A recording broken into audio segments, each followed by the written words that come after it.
64 প্রকারের লীলা, তার মধ্য থেকে 2টি হচ্ছে পালা আর সবগুলো হচ্ছে লীলা। একটি হচ্ছে আসার পালা আর একটি হচ্ছে যাওয়ার পালা। এই পালা 2টি সবার জীবনে আসে, সবাইকে শুনতে হয় এবং করতে হয়। তাহলে আমাদের সবার আসার পালা কিন্তু শেষ, এবার সবারই যাওয়ার পালা। আপনারা সকলেই কীর্তন শ্রবণ করতে এসেছেন, আমরাও এসেছি। কীর্তন যখন শেষ হবে আস্তে আস্তে সবাই গৃহে ফিরে যাবে। তাই এসেছেন যখন আসার পালা শেষ, এবার সবার যাওয়ার পালা। ঠিক তেমনি পৃথিবীতে যখন একবার জন্ম নিয়েছি, জন্ম নেওয়ার পালা শেষ, এবার সবারই এক এক করে আপন ঘরের সন্ধানে ফিরে যাওয়ার পালা। যেতে সবাইকে হবে, কারো আজ কারো বা 2 দিন বাদে। যদি কেউ বলেন যে আমি অনেক ধন সম্পত্তির মালিক, ব্যাংকে 50 লক্ষ টাকা আছে, 10 তলা বাড়ি আছে, আমি সহজে মরবো না, ভুল বাবা। এই জগতে ভাই ভাইয়ের সঙ্গে বেঈমানি করে, বন্ধু বন্ধুর সঙ্গে বেঈমানি করে, কিন্তু মৃত্যু কারোর সঙ্গে কখনো কোনোদিন বেঈমানি করে না। ডাক আসলেই চলে যেতে হবে, সময় আসলেই যেতে হবে। দেখুন মা, যেমন কলস, কলস তো মাটির কলস, এখন যদি সেই কলসটা ভগবান সোনা দিয়ে কিংবা হীরা দিয়ে বাঁধিয়ে দেন, তখন সেই কলসের একটা অনেক দাম। এখন সোনার দাম তো অনেক, তাই না মা? 2 কেজি। মা, সোনার কলস যদি হয় তখন সোনার কলসের একটু অহংকার হবে যে আমি সোনা দিয়ে বাঁধানো, আমার অনেক অহংকার, আমার অনেক দাম, আমি সহজে কারোর কাছে কখনো মাথা নিচু করব না। মহাজন বললেন, কলস তুমি যতই হীরার হও না কেন, সোনার হও না কেন, একজনের কাছে তোমাকে নত হতে হবে। কার কাছে? ছোট্ট একটি মাটির গ্লাসের কাছে তোমাকে নত হতেই হবে। কেননা তুমি যে কলস, তোমার স্বভাব হচ্ছে নিচু হওয়া, নত হওয়া। তাই ধন সম্পত্তি যতই তৈরি করি না কেন, পৃথিবীতে যখন একবার এসেছি সবাইকে যেতে হবে, আজ কারো 2 দিন বাদে। তো চলুন আমরা সেই লীলা আস্বাদন করব, ভগবান শ্রীকৃষ্ণের অপ্রাকৃত লীলা, উত্তর গোষ্ঠ লীলা। কীর্তন পরিবেশন করতে গিয়ে অনেক ভুল ত্রুটি হবে, নিজে বলে সন্তান মনে করে, ভগ্নী মনে করে সকলেই চরণে স্থান দেবেন, যেন চরণ ছাড়া করবেন। জয় জয় তাই গৌর সীতানাথ প্রীতি প্রেমানন্দে, তাই গৌর গৌরী হরি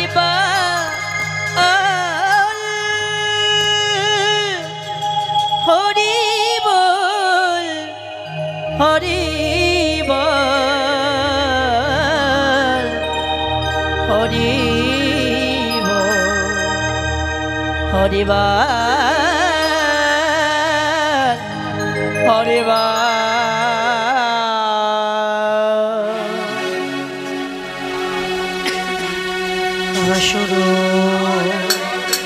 সুরধ্বনি সুরধ্বনি তীরে গো আয়া আয়া ও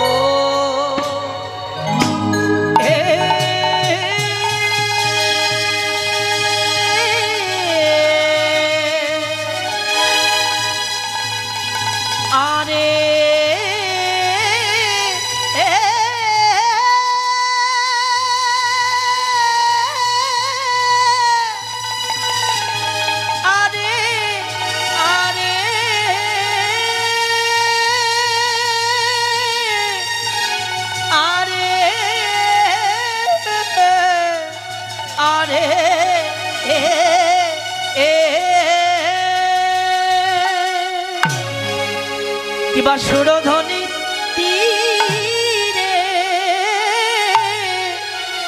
ও তীরে গোড়া ওগে আমার কিনা আয়া আয়া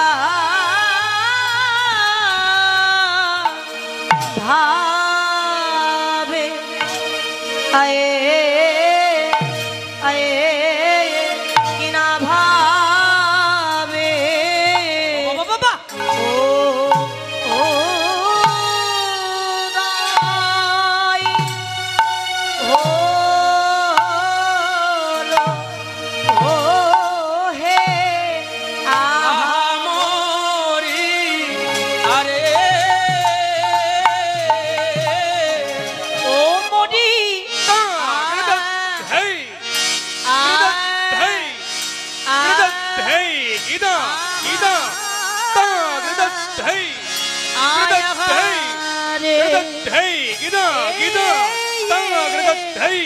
গড়াই আমার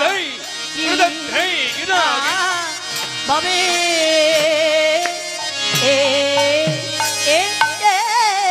কিনা ভাবে উদয়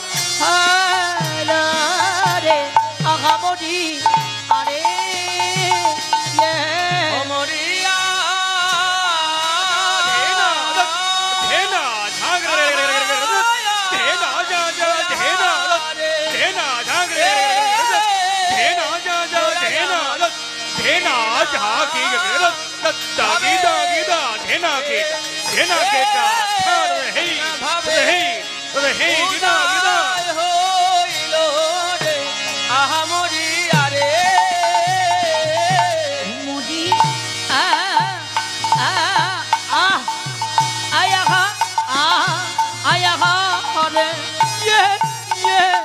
গোড়ায় আমার কিনা ভাবে কিনা ভাবে উদয় আরে আগমন আরে মরিয়া রে গোড়ায় আমার কিনা ভাবে কিনা ভাবে উদয় হইল রে আমরি আরে মরিয়া আয় আগমন হরি বল কিনা ভাবে কিনা ভাবে উদয় হইল আমরি আরে মরিয়া রে গোড়া কিনা ভাবে উদয় হইল আমরি আরে সুরধনী সুরধনী তীরে গোড়া কিংবা সহচর গান মেলি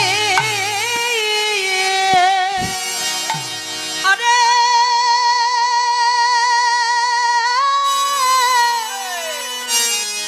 আরে কিবা সহ যারা গণ মেলি আরে কিবা সহ যারা গণ মেলি আরে কিবা সহ যারা গণ মেলি আরে কিবা সহ যারা গণ মেলি আরে কিবা সহ যারা গণ মেলি আরে কিবা সহ যারা গণ মেলি আরে কিবা সহ যারা গণ মেলি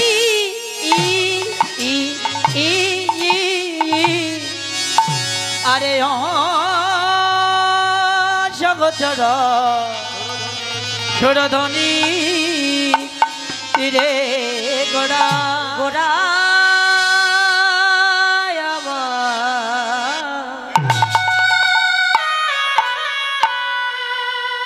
গোড়া সহ চর গণ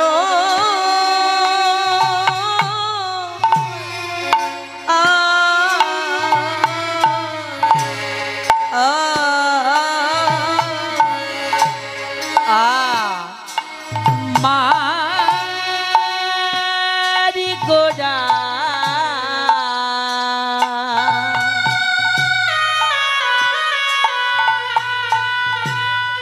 গোড়া সখ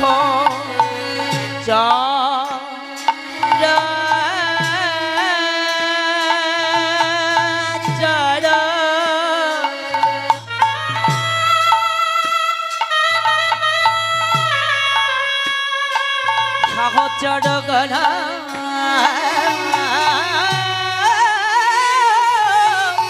আমার গোড়া গোড়া গোড়া রে আর সহচর গণ মেলিয়ে আমার গোড়া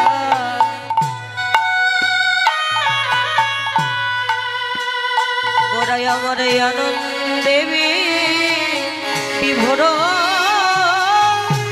কিবা সহচর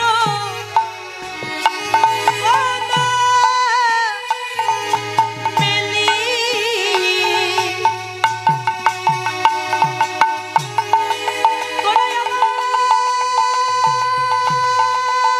নিতাই গৌর হরি বল হরি বল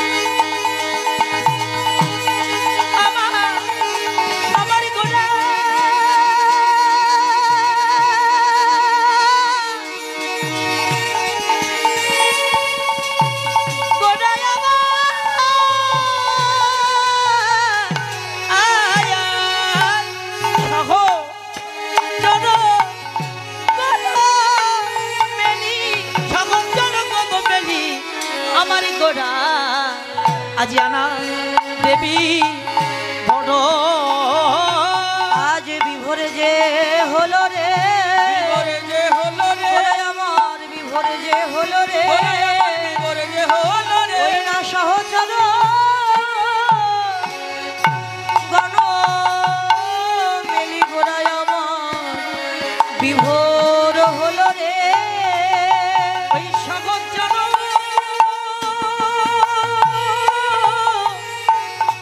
মন মেলি গোড়া বিভোর হলো রে, ওই না পুরবি লীলা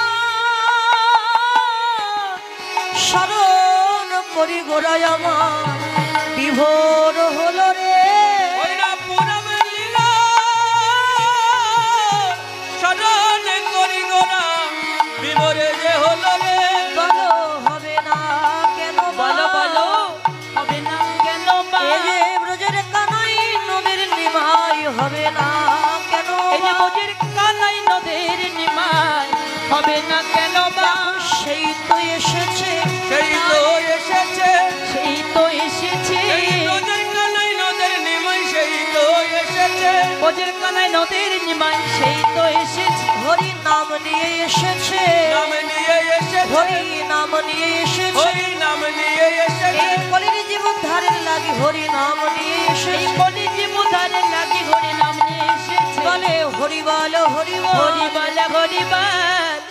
আমি আর হরি বলবো না, সবাই হরি বলছে না আর আমি হরি বলবো না। আচ্ছা আপনারা কেউ হরি বল বলছেন না সবাইকে কেন? বলতে হবে হরি, সবাই বলুন, ভাগ্যে হয় কি আর না হয়। এমন সঙ্গ হয় কি না হয়। সবাই মিলে হাত তুলে হরি বল হরি বল হরি বল হরি বল, হরি বলিলে জন্ম ধন্য হবে হরি বল হরি বল। ওরে ত্রিতাব জ্বালা জুড়াইবে হরি বল হরি বল। তোমার তিতম জ্বালা জোড়াইবে হরি বল হরি বল, তিতম জ্বালা জোড়াইবে হরি বল হরি বল, চলে গেলে আর হবে না হরি বল হরি বল, চলে গেলে আর হবে না হরি বল হরি বল, ওরে দিনে দিনে দিনাগত হরি বল হরি তোমার দিনে দিনে দিনাগত হরি বল হরি বল, দিনে দিনে দিনাগত হয় এমন ভাগ্য হয় কি না হয়, দিনে দিনাগত এমন ভাগ্য হয় কি না, ভক্ত সঙ্গ হয় কি না হয়, এমন ভাগ্য হয় কি না, এমন দিনের হয় কি না হয়, এমন ভাগ্য হয় কি না, চলে গেলে আর হবে না হরি বল হরি বল। যিনি ঈশ্বর পরম কৃষ্ণ পরম পরম কৃষ্ণ আমার আমার সচ্চিদানন্দ বিগ্রহ, যিনি অনাদির আদি গোবিন্দা, যিনি সর্বকারণের কারণ আমার শ্রীমন গৌর আমার আমার আমার গৌর হরি হে।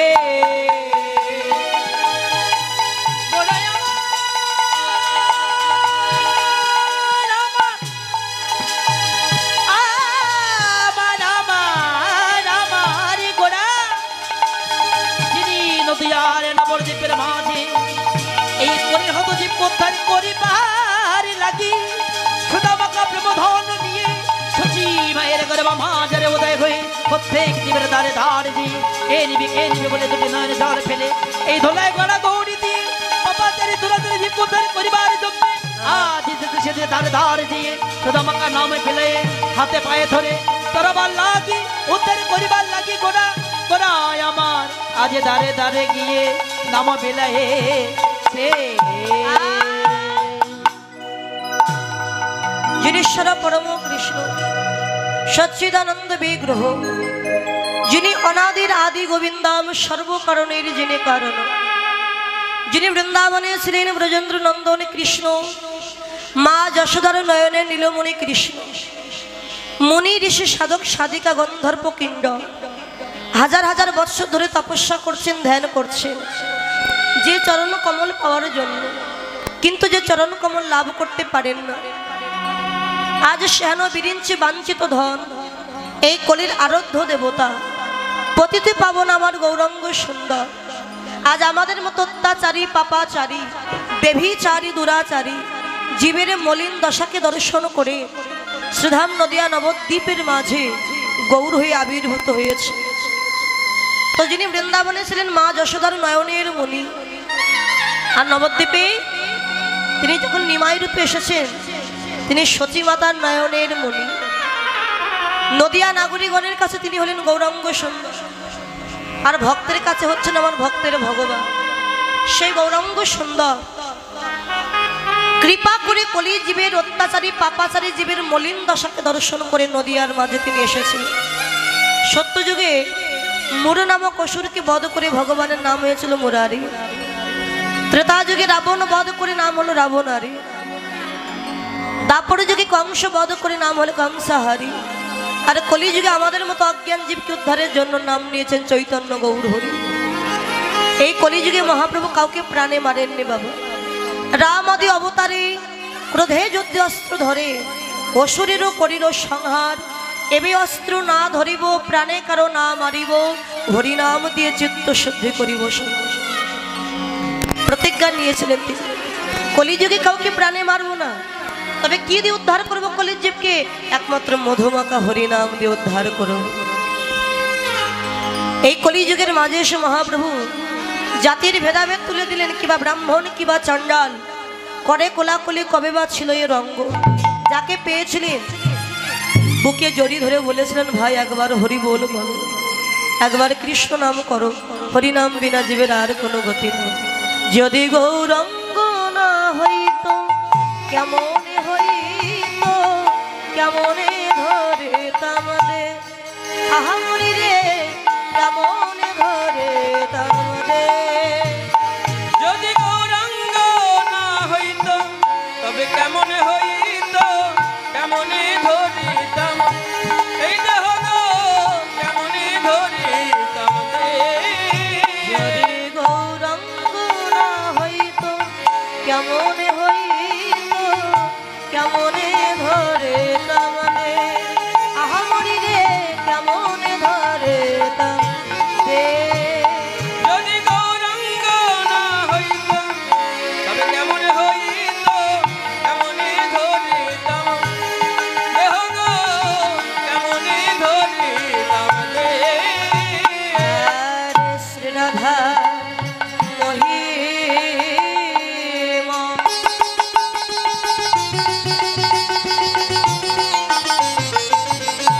প্রেম রস সীমা বল এই জগতে জানাতো কে? শ্রী রাধা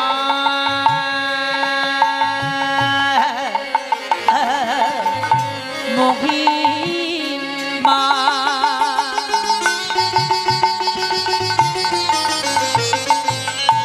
প্রেম রস সীমা বলো জগতে জানাতো কে?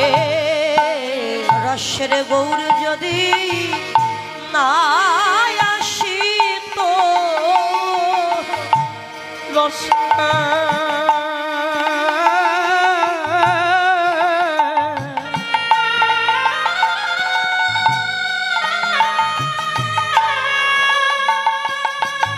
রসের গৌর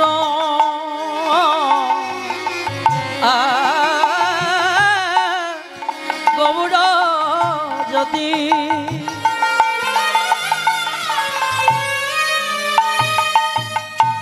নয়া শিব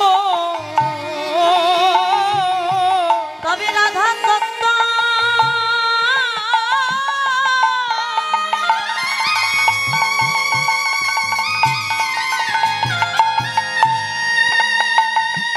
ও বলো কে জানাতো?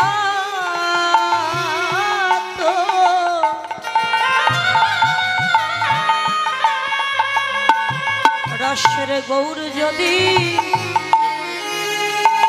নায়া শীত,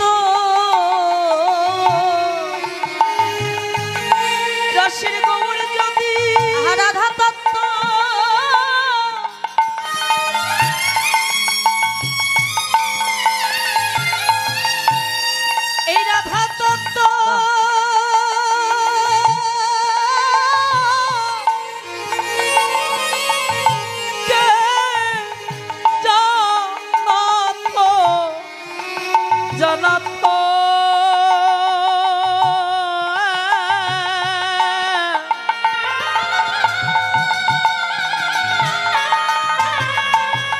রসের গৌর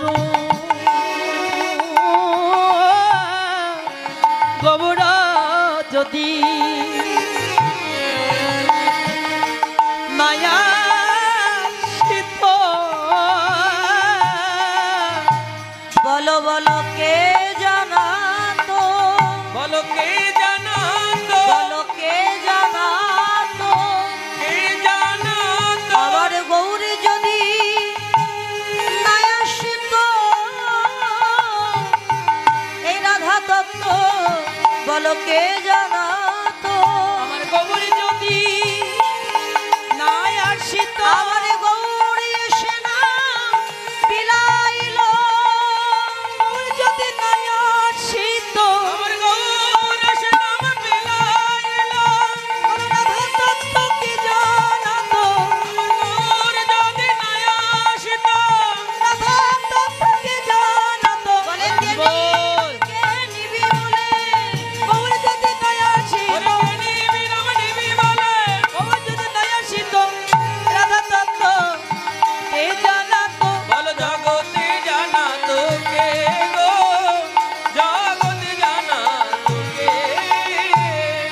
রাধে কইছন তুয়া প্রেমা, কইছন মধুরিমা, কইছন সুখী তু ভোর, এতিনো বাঞ্ছিত ধন ব্রজে না হইল পুরন, ভাবিয়া মই না পাইন ওর, তাই তো ভাবিয়া দেখুন মোরে শ্রী রাধার স্বরূপ ভিনে, এ বাসনা পূর্ণ কভু নয়, তাই তো রাধা প্রেম গুরু করি, রাধা ভাব কান্তি অঙ্গে ধরি, নদিয়াতে গিয়ে হব উদয়। রাধে তোমার অদ্ভুত প্রেমের মহিমা কেমন, অদ্ভুত প্রেমের মাধুর্য কেমন, আমাকে নানাভাবে উপভোগ করে যে সুখ তুমি পাও রাধে, সেই সুখের বশবর্তী বা কেমন, এটা বৃন্দাবনে আমার জানা হলো না রাধে। এই তোমার প্রেমের ঋণ পরিশোধ করবার জন্য আগত কলিযুগের মাঝে আমি গৌর হয়ে আমি নাম বিলাব রাধে বলে কেঁদে বেড়াবো। সেই গৌরাঙ্গ সুন্দর তিনি আজকে কলিযুগের দ্বারে দ্বারে গিয়ে নাম দিয়েছেন। বৃন্দাবনে ছিলেন রাজার ছেলে নন্দ ঘোষ বাবার নাম। রাজার সন্তান হয়েও আজকে কলিযুগে তিনি কাঙাল হয়ে এলেন কেন? বলে আপনি আচারি ধর্ম জীবেরই শিখান, সেই তো সিদ্ধান্ত গীতা ভগবতে গান। নিজে আচরণ করে জগৎকে শিক্ষা দিচ্ছেন, কেননা আমি যদি নিজে আচরণ না করি জগৎকে কখনো শেখানো যাবে না। আমি যদি হরি বলে না কাঁদি, কলির জীব তো কখনো হরি নামে কাঁদবে না। এই জগতে পিতামাতা সন্তানকে যেমন ভাবে শিক্ষা দেবে, সন্তান কিন্তু তেমনই শিক্ষা পায়। পিতামাতা যদি কৃষ্ণ ভক্ত হয়ে সন্তানকে কৃষ্ণ ভক্ত হওয়ার শিক্ষা দেয়, ওই সন্তান কৃষ্ণ ভক্ত হবে। কি গো মা, বাবা হলো বীজ, মা হলো ক্ষেত্র বা জমি। বীজ যদিও খারাপ হয়, জমির গুণে ভালো ফসল হয়, কিন্তু এই জমিটাই যদি খারাপ হয় কখনো ভালো ফসল ফলতে পারে না। তাই মাটি যদি ভালো হয়, মাটি আর মাটি, মাটি মানে জমি আর মাটি মানে অর্থাৎ এই মা, মা যদি কৃষ্ণ ভক্ত হয় তাদের সন্তানে কৃষ্ণ ভক্ত হবে। যেমন ভক্ত প্রহ্লাদ, পিতা ছিল অসুর হিরণ্যকশিপু, মা ছিল দেবী কয়াধু। পিতার জন্য সন্তান কৃষ্ণ ভক্ত হরিভক্ত হয়নি, মা কয়াধুর কারণে হরিভক্ত হয়েছিলেন আমার ভক্ত প্রহ্লাদ। তাই বলে পৃথিবীতে কেউ ভক্তি নিয়ে জন্মগ্রহণ করে, আবার পৃথিবীতে এসে কেউ ভক্তি বস্তুটা অর্জন করে। যার ভক্তি নাই সে কি করবে না, যার ভক্তি আছে তার চরণের দাস হয়ে যাবে। তার চরণে যদি দাস হতে পারো, তার যদি কৃপা হয়, মানব জনম ধন্য হয়ে যাবে। দেখুন নবদ্বীপে মহাপ্রভু যখন হরিনাম করতেন, মহাপ্রভুর নামে প্রেমে বিভোর হয়ে যখন নবদ্বীপ থেকে বৃন্দাবনে যান, বনে হিংস্র বাঘ সিংহ তারাও হরিনামে পাগল হয়ে তারাও কিন্তু হরি বলে কেঁদেছে। নবদ্বীপে মহাপ্রভুর একজন পারিষদ ভক্ত ছিলেন, যার নাম ছিল সেন শিবানন্দ। এই শিবানন্দ পণ্ডিত মহাপ্রভুর একজন ভক্ত। তো ইনি তো প্রসাদ ভোজী ছিলেন বাবা। তার নিত্যদিনের কর্ম, আগে মন্দিরে ভোগ নিবেদন করবেন, ভগবানকে ভোগ লাগাবেন, তারপরে যত ভক্ত বৈষ্ণব আসতেন ভক্তদের প্রসাদ দিতেন, তারপরে নিজে সেবা করতেন। তো আজকে যখন মন্দিরে ভোগ লাগিয়েছে, তার বাড়ির সামনে রাস্তা দিয়ে যাচ্ছিল একটা কুকুর। যেই না প্রসাদের ঘ্রাণ নাসিকায় লেগেছে, ওমা দেখবেন এমনি অন্যের কিন্তু একটা অন্যরকম গন্ধ বা সুবাস ঘ্রাণ, কিন্তু সেটা যখন গোবিন্দ সেবায় প্রসাদী হয়ে যায়, সেই প্রসাদের বা সেই অন্নের ঘ্রাণটাই কিন্তু বদলে যায়। আপনি হরিবাসরে এসে যে প্রসাদ সেবা করেন, বাড়িতে এমন করে রন্ধন করে সেবা করতে যাবেন এমন স্বাদ হবে না। কেননা প্রসাদ রন্ধন করে যারা রন্ধন করছেন, কৃষ্ণ নাম শ্রবণ করতে করতে প্রসাদ রন্ধন করছেন, তারপর রন্ধন করবার পরে ওই প্রসাদের উপরে একটা তুলসীর পাতা যেই না নিবেদন করলো, ওই প্রসাদ, ওই অন্ন আর অন্ন থাকলো না, হয়ে গেল মহাপ্রসাদ। তা যেই না প্রসাদের ঘ্রাণ নাসিকায় লেগেছে, কুকুরটা চিন্তা করছে, আহারে এতদিন কত কিছু সেবা করেছি, কিন্তু এমন সুগন্ধিযুক্ত খাবার এর আগে তো আমি কখনো কোনোদিন সেবা করি। কোথা থেকে আসছে ওই ঘ্রাণ? সেখানে তো আমাকে একটু যেতে হবে। তা প্রসাদের ঘ্রাণ যত নাসিকায় লেগেছে, ঘ্রাণ শুকিয়ে ওই শিবানন্দ পণ্ডিতের বাড়ির উঠানে গিয়ে দাঁড়িয়েছে। দেখছে আপনাদের মতো অনেক ভক্ত দাঁড়িয়ে আছে ওই প্রসাদ পাওয়ার জন্য। কুকুরটা চিন্তা করছে, আমি যদি এখানে অপেক্ষা করি, ওই ভক্তদের যখন প্রসাদ দেবে তখন আমাকেও হয়তো একটু প্রসাদ দেবে। দূরে গিয়ে চুপটি করে বসে আছে। শিবানন্দ পণ্ডিত মন্দিরে ভোগ লাগিয়ে ভক্তদের সেবা দিচ্ছে। সেবা দেওয়ার পর দেখলেন দূরে একটি কুকুর বসে আছে। কুকুরটা বসে শিবানন্দের দিকে তাকিয়ে আছে। শিবানন্দ পণ্ডিত তার কাছে গিয়ে কুকুরটাকে ডেকে বলে, কিরে তুই প্রসাদ পেয়েছিস? কিন্তু সে তো মানুষ নয়, হ্যাঁ কি না বলবে। কিরে প্রসাদ পাবি? কিছু বলছে। আচ্ছা দাঁড়া, আমি দেখছি। মন্দিরে গিয়ে একটু প্রসাদ এনে কলার পাতায় করে কুকুরটার সামনে দিয়ে, যত প্রসাদের ঘ্রাণ নাসিকায় লাগছে, কুকুরটা তত যেন আনন্দে আত্মহারা হয়ে যাবে। আনন্দে আত্মহারা হয়ে মনের আনন্দে ওই প্রসাদ সেবা করেছে। সেবা করে মনে মনে চিন্তা করছে, আহারে আজকে এই প্রসাদ সেবা করে মনে হচ্ছে আমার জীবনটাই যেন ধন্য হয়ে গেল। তো সেবা করে চলে গেছে। পরদিন আবার চিন্তা করছে কুকুরটা, আজকেও যদি আমি যাই, ওই মন্দিরে তো প্রত্যেকদিন ভোগ লাগানো হয়, আজও আমাকে একটু প্রসাদ দেবে। আজও গেছে কুকুরটা ওই মন্দিরে, তাকে আজও প্রসাদ দিয়েছে। প্রসাদ সেবা করে যেহেতু ওই বাড়িতে প্রসাদ পাচ্ছে, ওই বাড়ি ছেড়ে কুকুরটার কোথাও যায় না, ওই বাড়িতেই থেকে গেছে। শিবানন্দের প্রতি একটা মায়া চলে এসেছে, আর কুকুরটার প্রতি শিবানন্দের একটা মায়া চলে এসেছে। একদিন যায়, দুদিন যায়, 3 দিন যায়। আচ্ছা মা, মাসে কয়টা করে একাদশী হয় মা? 2টা করে একাদশী। শিবানন্দ পণ্ডিত চিন্তা করলেন, আজকে তো একাদশী, আমরা মন্দিরে যারা আছে সবাই একাদশী করব, ছোট থেকে শুরু করে বৃদ্ধ। আর মন্দিরে আজকে অন্ন ভোগ দেওয়া হবে না, ফল প্রসাদ দেওয়া হবে। তা আমরা না হয় একাদশী করবো বুঝলাম, কিন্তু আমার বাড়িতে যে কুকুরটা আছে ও তো আর মানুষ নয় যে একাদশী করবে, তো ওকে কি করে সারাদিন অনাহারে রাখবো? ওর জন্য আলাদা করে একটু অন্ন রন্ধন করে রেখে দিয়েছি।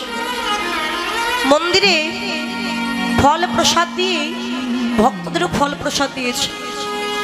আর কুকুরটার সামনে কলার পাতায় করে অন্ন দিয়ে বলছে, এই আজকে তো একাদশী, আজকে আমরা কেউ অন্ন সেবা করব না, তাই তুই তো আর পারবি না, তাই তোর জন্য আমি আলাদা করে অন্ন রন্ধন করে রেখেছি, এই নে অন্ন সেবা করে নে।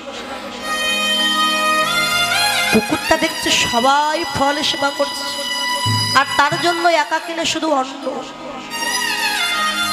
কুকুরটা কেঁদে ফেলল, দয়াময় আজকে আমি পশুকুলে জন্ম নিয়েছি বলে আমি কি তোমার নামে একটু একাদশীও করতে পারবো না? দয়া, শুধু আমার অপরাধ যে আমি পশুকুলে জন্ম নিয়েছি। আমি কাকে বলবো আমার মনের দুঃখ কষ্ট যে আমি অন্ন সেবা করব না, আমি ওই একাদশী করব? আমার ব্যথা, আমার কষ্ট যে কেউ বুঝবে না।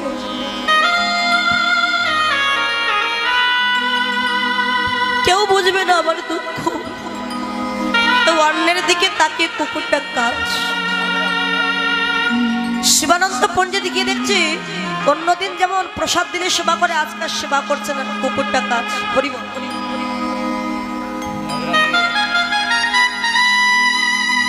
শিবানন্দ পণ্ডিত মাথাটা নিচু করে বলছে, কিরে অন্ন দিয়েছে সেবা কর। যেই না মাথা নিচু করেছে অমনি কুকুরটা তার সামনের দুখানা চরণ দিয়ে একেবারে শিবানন্দ পণ্ডিতের গলাটা জড়িয়ে ধরেছে। জড়িয়ে ধরে যেন বলতে চাই, শিবানন্দ আমি অন্য সেবা করব না, আমিও একাদশী করব, আমিও প্রসাদ সেবা করব। কিন্তু বাবা, পশুর কথা কি আর মানুষ বুঝতে পারে?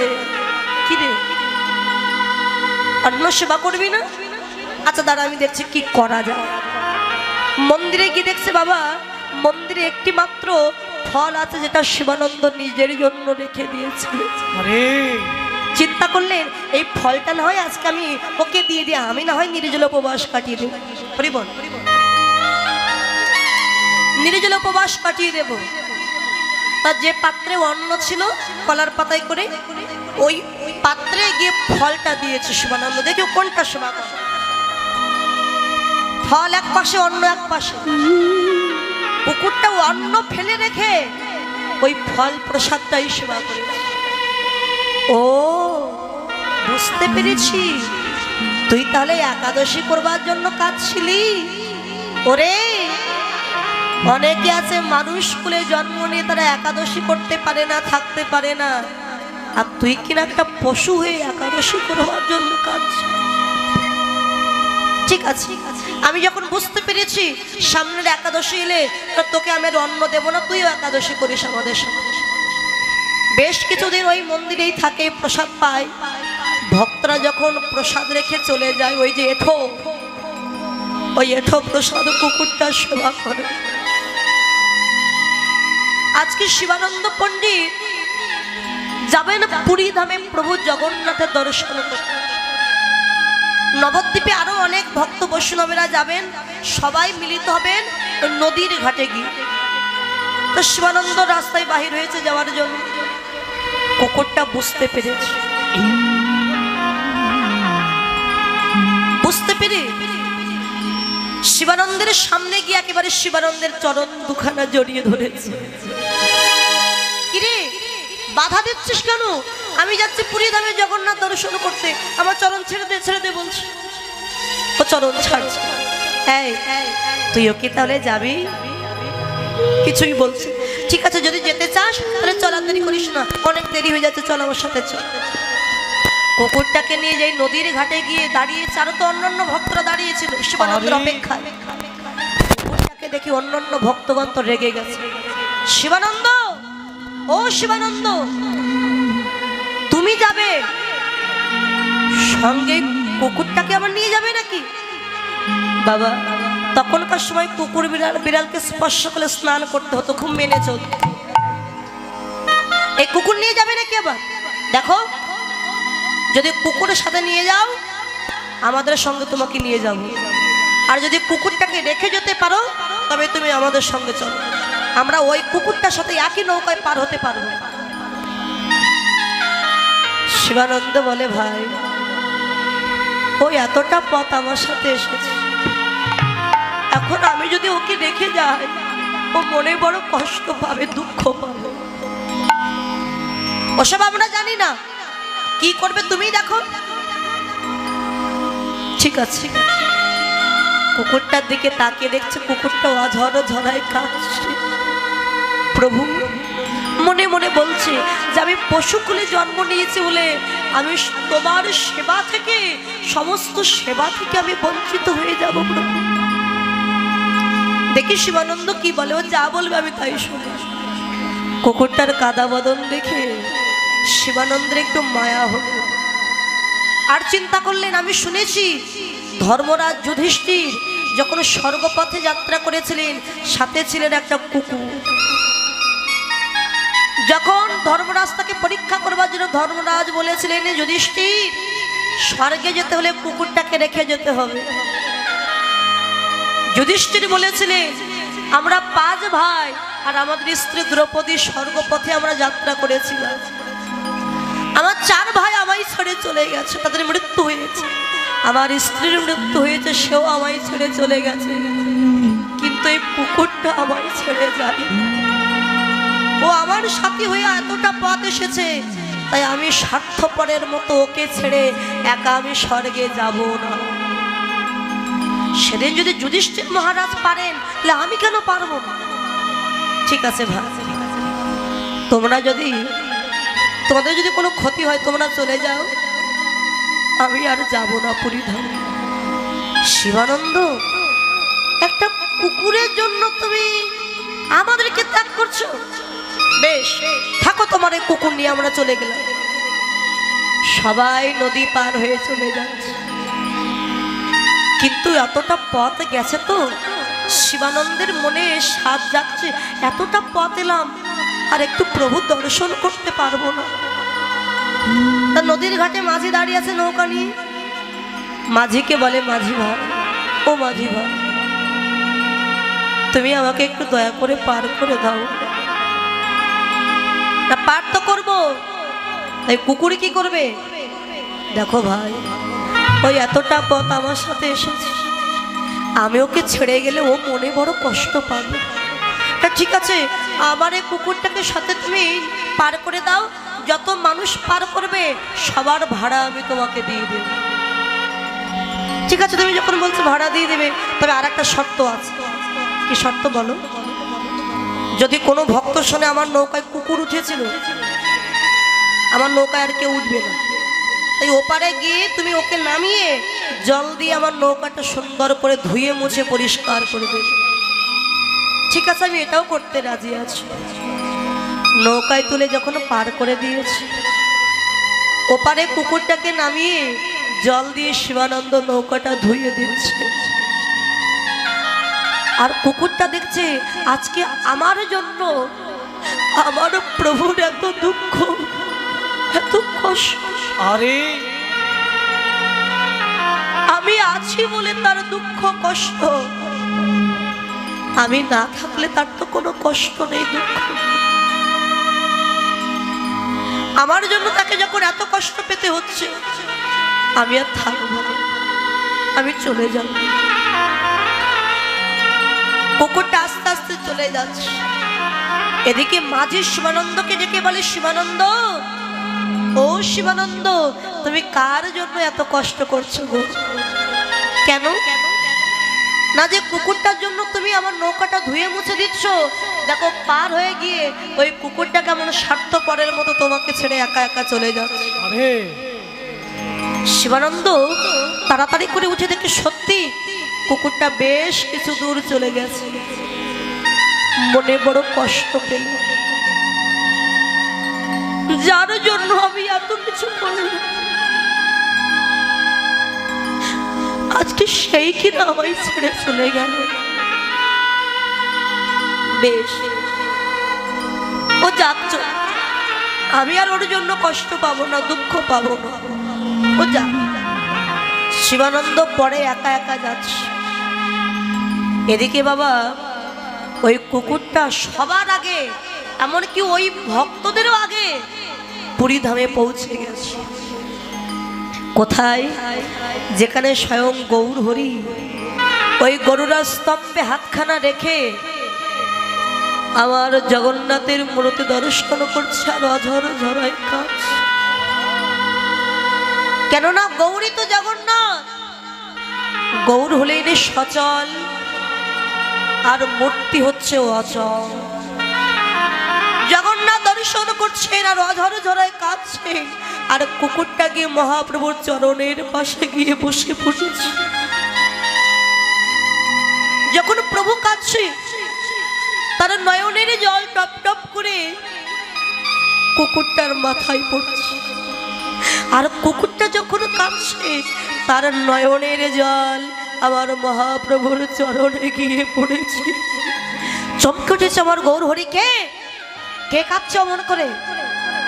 চরণের দিকে তাকিয়ে দেখে ওই কুকুরটা। কুকুরটাকে ডেকে বলে, ওরে তুইও এসেছিস, তুইও এসেছিস জগন্নাথ দর্শন করতে। এসেছিস যখন কাঁদছিস কেন রে? একবার কৃষ্ণ বল, আরে একবার কৃষ্ণ বল। সঙ্গে সঙ্গে কুকুরটা মহাপ্রভুর চরণ দুখানা জড়িয়ে ধরেছে। জড়িয়ে ধরে যেন বলতে চাইছে দয়াময়, মন যে চায় আমি একটু কৃষ্ণ বলে কাঁদি, কিন্তু আমার যে বলার শক্তি তুমি দাওনি গৌরহরি। কি করে বলবো আমি কৃষ্ণ? দয়াময় প্রভু গো, তোমার কাছে আমার এই মিনতি, এ জন্মে তো হলো না আমার কৃষ্ণ বলো,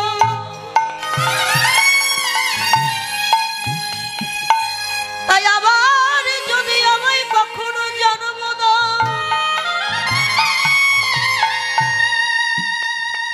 কৃষ্ণ ভক্ত করে জন্ম দিও, সেদিন আমি কৃষ্ণ ভক্ত হয়ে সকালে সকালে সাধু গুরু বৈষ্ণবের বাজারে গিয়ে ভক্তের চরণ দুখানা হৃদয়ে জড়াইয়ে ধরে যেন হা কৃষ্ণ বলে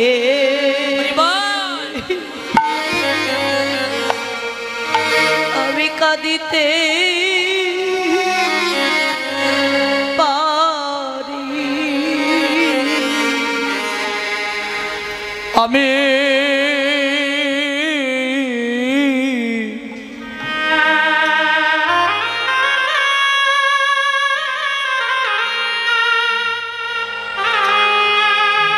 কৃষ্ণ বলে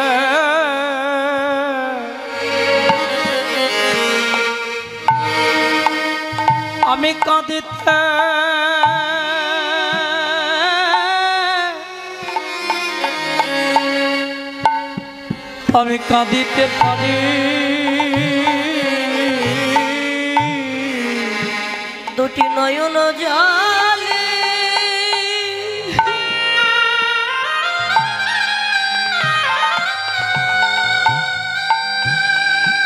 দুটি নয়ন জলে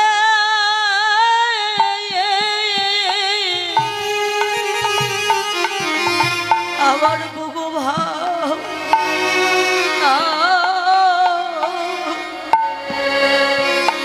বুকু ভাষায়ে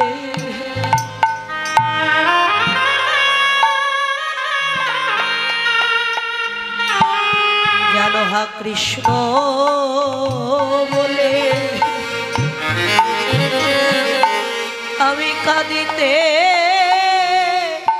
পারি। দুটি নয়ন জলে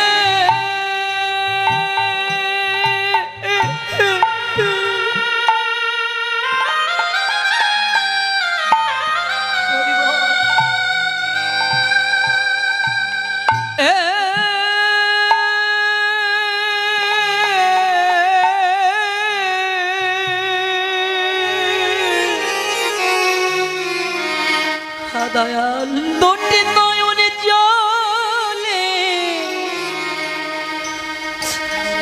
ও কি ভায়ে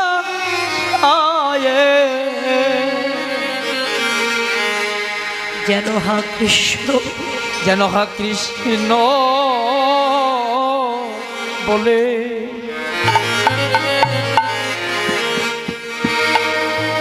আমি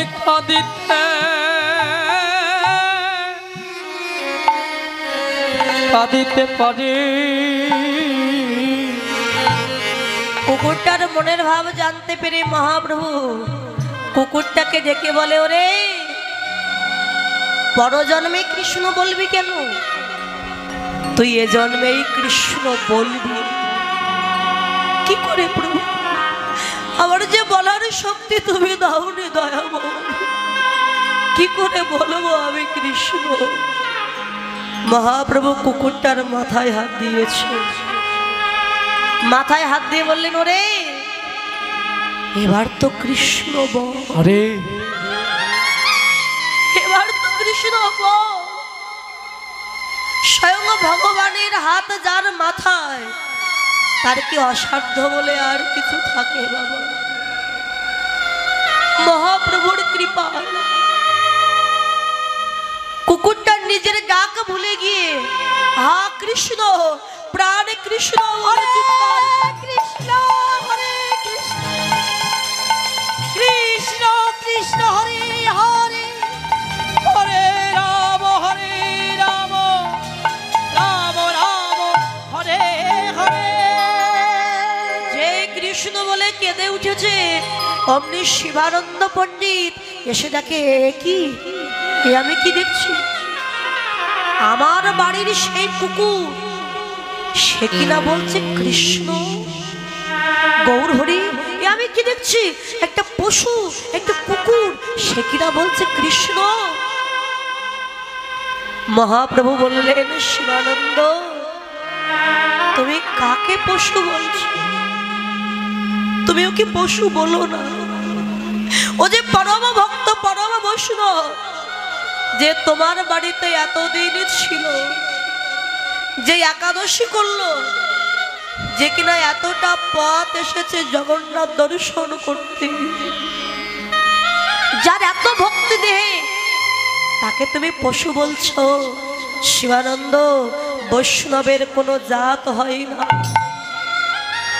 যে জন কৃষ্ণ ভজে সেই তো পরম বৈষ্ণব ওর মতো পশুকুলে জন্ম নিয়ে এমন ভক্তি কয়জনের বা পেয়েছে বলো ওর যে ভক্তি অনেক মানব দেহে সেই ভক্তি না।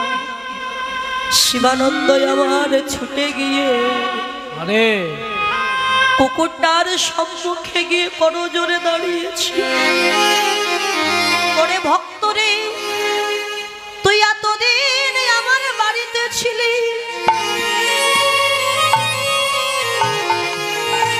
কিন্তু তোর মতো ভক্তকে আমি চিনতে পারিনি তোর দেহে যে ভক্তি সেই ভক্তি যে আমার দেহে না আবার তো হলো না গৌর গোবিন্দের কৃপা শুনেছি ভক্ত কৃপা হলে নাকি ভগবানের কৃপা হয়ে যাও তুই তো পরম ভক্ত কেন আর দূরে দাঁড়াই আছি একবারে আয় ভক্ত ভক্ত আমার আমার হৃদয়ে ওরে ভক্ত রে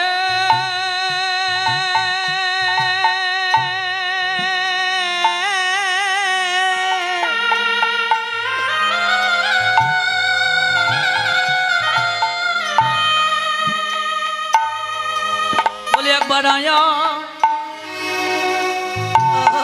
আয় ভক্ত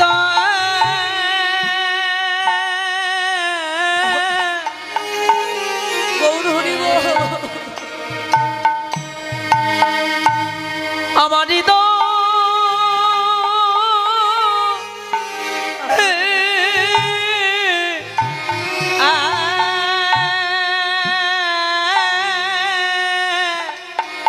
ওরে আমার তাপিত হৃদয়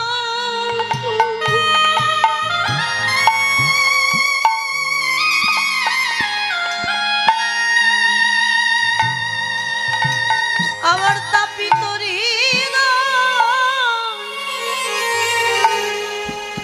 আমি শীতল করি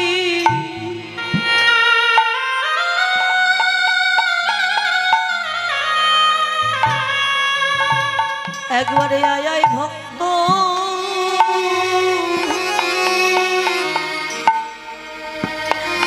আমার হৃদয়ে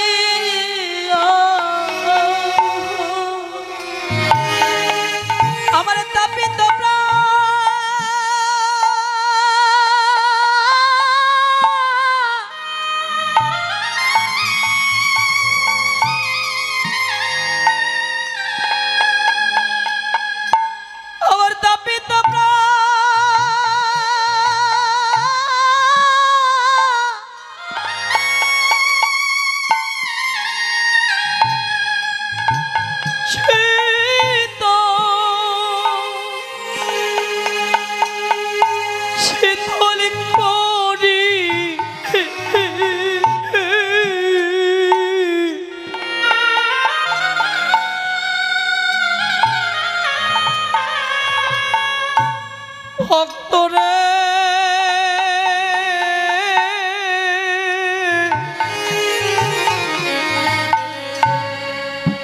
একবার আয়া ভক্ত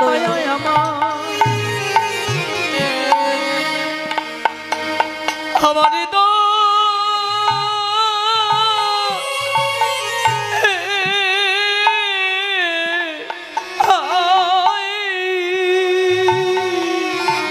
ওরে আমি যে কত জন্মে আমি অপরাধী, আমি কত জনমে অপরাধী, আমি কত জন্মে অপরাধী, ভক্ত চরণ বিনা আমার নাই যে গতি, আমি কত জনমে আমি অপরাধী। ভক্তির চরণ বিনা আমার নাই যে গতি, আমি কত জনমে আমি অপরাধী। ভক্ত চরণ বিনা আমার নাই যে গতি, আমি কত জন্মে অপরাধী, আমার এমন দিন হয় কি না, আমার এমন দিন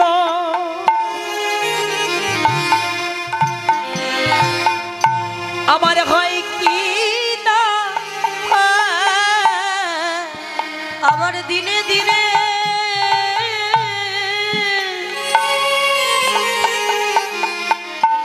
গোনা দিন আমার ফুরাইয়ে গেল, আমার এমন দিন হয় কি না, আমার দিনে দিনে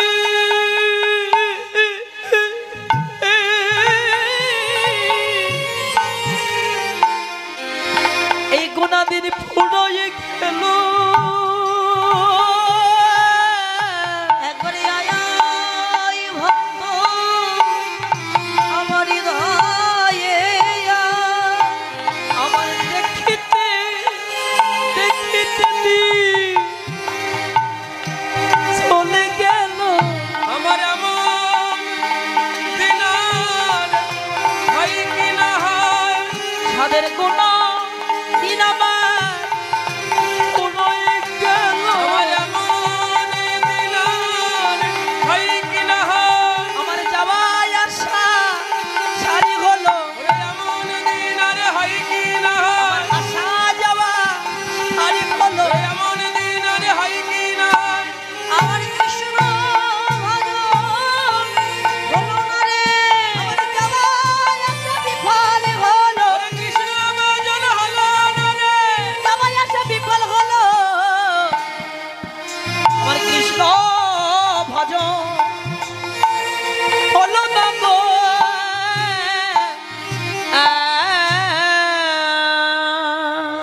মহাপ্রভু কুকুরটার মাথায় হাত দিয়েছেন, যা তোর মনের আশা পূর্ণ হয়ে গেল। মহাপ্রভুর আশীর্বাদে কুকুরটা স্বর্গে চলে গেল। তাই কেউ পৃথিবীতে মানবকুলে জন্ম নিয়ে ভক্তি পায় না, আর পশুকুলে জন্ম নিয়ে প্রেম ভক্তি পেল, মহাপ্রভুর কৃপায় স্বর্গে চলে গেল। তাই মহাপ্রভু আজকে আচণ্ডালে নাম দিয়েছে,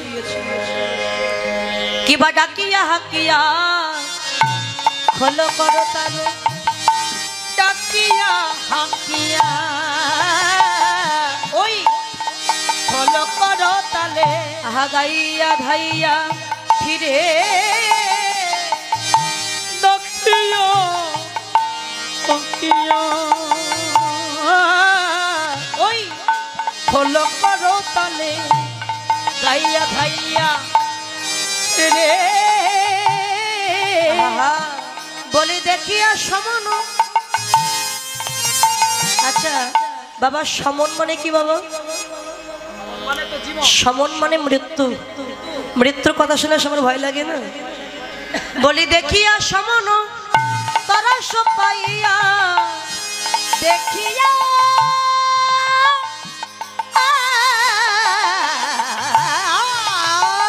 সমন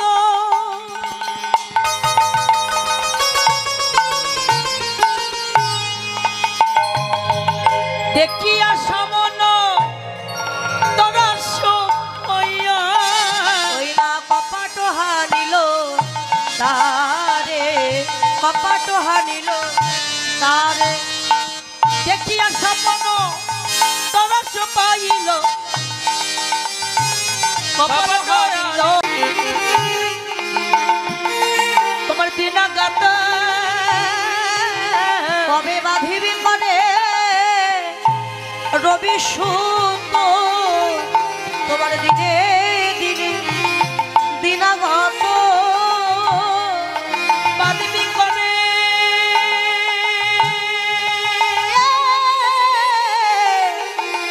এই রবি সুতা সেদিন ডাকিতে হবে ওই নন্দসুত।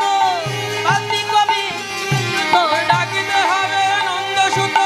দিনে দিনে দিনা গাতা করে রবি সুতা তারা কপাট হারিল তারে। রে গো কপাল হারিল দারে মহাপ্রভু যখন পারেশান ভক্তগণকে নিয়ে সুরধুনী গঙ্গার কুলে খেলা খেলছে, হরিনামের খেলা, মহাজন লিখলেন কি, আহা খেলা এ বিনোদ খেলা।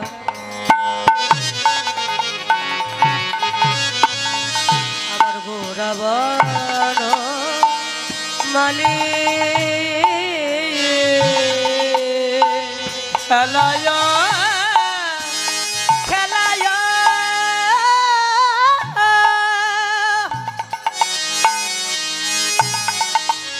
খেলায় বিনোদ বিনোদ খেলা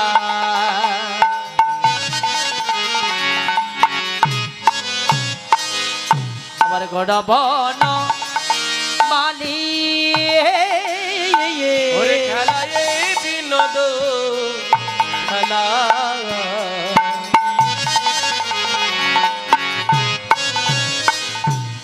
আমার গোরা বন মালি আর পুলি নবী খারো করে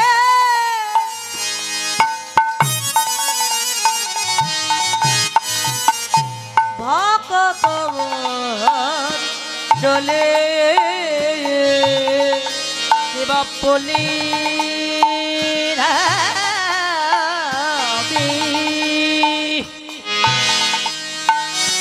বিগাড় করে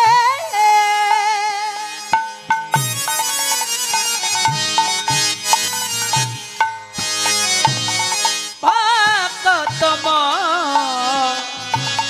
ডলে পুলি নবী বিহার করি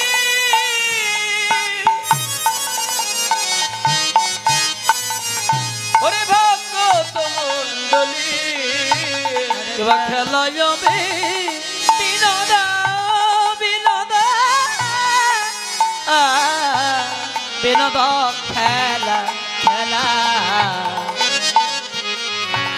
আমার গোড়া বন মানি আজ খেলিছে গোরারা, খেলিতে গোরারা খেলিছে গোরারা খেলিতে গোরারা ওই মধুর হরি নামের খেলা, খেলিছে গোরারা এই মধুর হরি নামের খেলা, খেলিছে গোরারা এই যে মধুর হরি নামের খেলা, খেলিছে গোরারা ওরে মধুর হরি নামের খেলা খেলিতে গোরারা ওই সঙ্গে যত ভক্ত মেলা, খেলিছে গোরারা সঙ্গে যত এই ভক্তি মেলা বলি হরি বলায় আর বাহু তোর সঙ্গে যত ভক্ত মেলা হরিমালা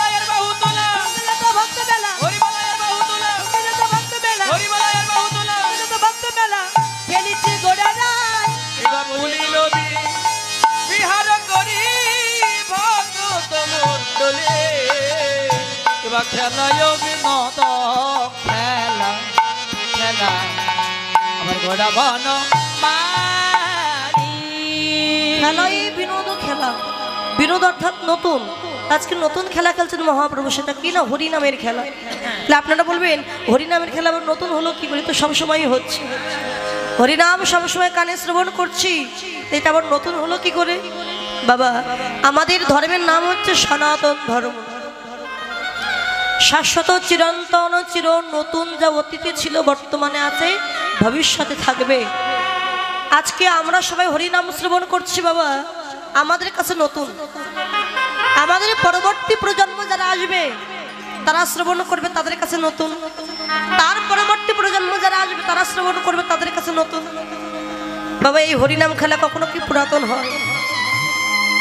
এত যে আপনারা কীর্তন শ্রবণ করেন, হরিনাম শ্রবণ করেন, কখনো কি নামের প্রতি অবহেলা এসেছে? যে সব জায়গায় কীর্তন শুনতে যায়, ভালো লাগে না, ওই এক হরিনাম এক কৃষ্ণ নাম ভালো লাগছে না শুনতে, কি বাবা এমন মনে হয়েছে? না, বরং কৃষ্ণ নাম হরিনাম আপনি যতই শ্রবণ করেছেন, নামের প্রতি আরো লালসা জেগে গেছে।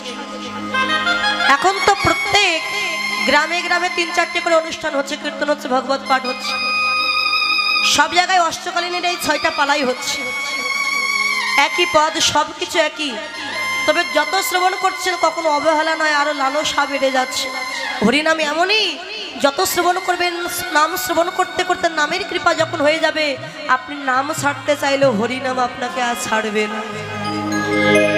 আপনি যদি কাউকে বলেন দাদা চলো একটু কীর্তন শুনে আসি, সে যদি বলেন না আমার ভালো লাগে না কীর্তন শুনতে, আমি যাব না, আপনি জোর করে তাকে একদিন নিয়ে আসবেন, 2 দিন নিয়ে আসবেন, 3 দিন নিয়ে আসবেন, 4 দিনের মাথায় আপনাকে আর জোর করে আনা লাগবে না, সে নিজেই চলে আসবে। না, তাকে আর ঘরে থাকতে দেবে না, নাম তাকে টেনে নিয়ে আসবে।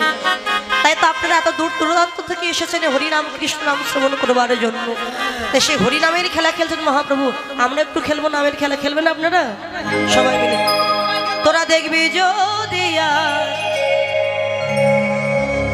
এই সোনার নদিয়া